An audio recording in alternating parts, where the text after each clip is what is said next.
The recent advances in ACL reconstruction surgery.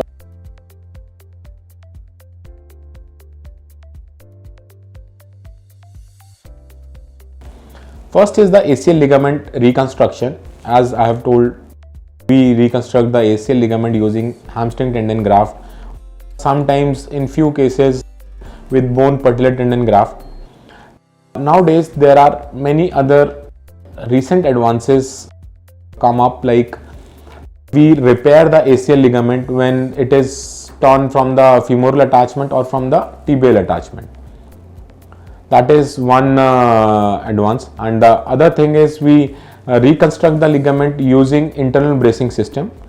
After that, patient's recovery is very fast and patient is allowed to do all the activities at a shorter time.